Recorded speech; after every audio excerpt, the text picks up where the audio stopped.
Congressman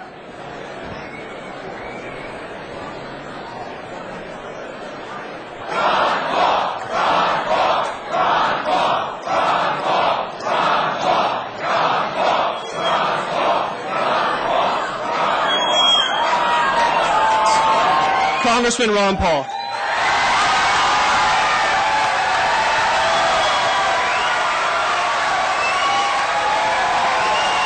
Thank you. The Constitution defends liberty. The purpose of the Constitution is to protect liberty. It is to control the government, not to control the people.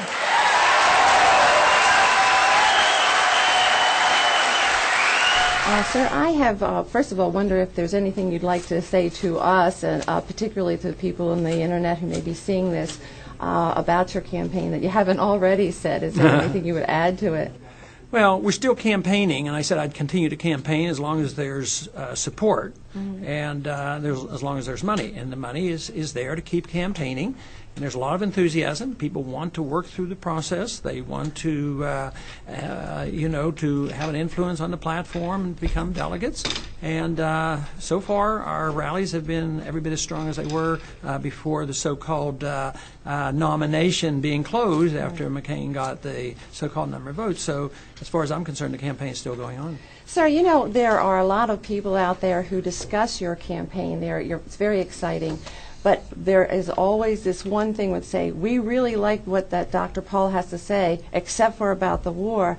Now, I personally am running as a delegate, and I go and talk to different people, and I see a great disconnect between the older citizens who were soldiers who say, well, if we didn't fight Hitler, we'd all be speaking German. And yet you have the Iraqi veterans now have started this Winter Soldier. They have over 1,000 members who are Iraqi warriors or veterans against the war.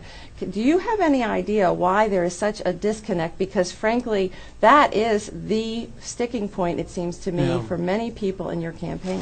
Well, I think they lack information because the veterans of all ages in my district are strong supporters of mine because I care about the veterans and I help them and I tell them about the foreign policy. When I tell them that I don't want to go to war for UN resolutions, they understand what I'm talking about. Because since World War II, we haven't declared war. We go to war under UN resolutions for internationalism. World War II, we had been attacked and Germany had declared war against us, and we declared war against Germany. It's completely different. And today we go to war without a proper declaration, and they're political wars, they're UN wars, and they linger. I mean, just look, we're still in Korea, Vietnam lingered, and all those men died, and there was really a loss there. The same things happen in the Middle East. It's bankrupting our country. So the veterans who know what's going on are very supportive of our position. Besides, they're supposed to have been going off to protect our Constitution. Well, part of the Constitution says you can't go to war unless it's declared. So with a little explanation, I think they would come around to our position. You said earlier that the plan to attack Iraq had already been in play. Or why? Everyone would want to know, why would we want to attack Iraq before there was this suggestion that the terrorists were coming after us? Well, I guess we'd have to look into the minds of those who control our foreign policy, and those are the neoconservatives that sort of hijack the whole process and control our administration. And I imagine there's more than one reason. Some of them are just true believers in the Wilsonian idea that it is our moral obligation to spread our goodness and our democracy around the world, which is contradictory, because how do they do it? By force and killing? That doesn't make any sense. Others say, and a lot of conservatives acknowledge this, what would happen if we weren't over there in oil, we wouldn't have control of the oil. We got to control our oil, which makes no sense because we've been over there and oil has gone from $27 a barrel to $107 a barrel. So that doesn't make any sense either.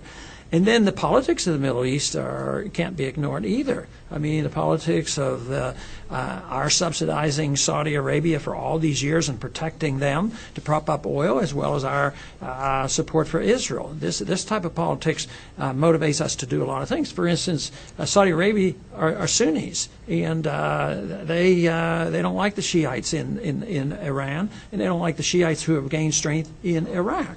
So there's a lot of politics there. We ought to just follow our Constitution and mind our own business and only do the things that are necessary to protect our national security.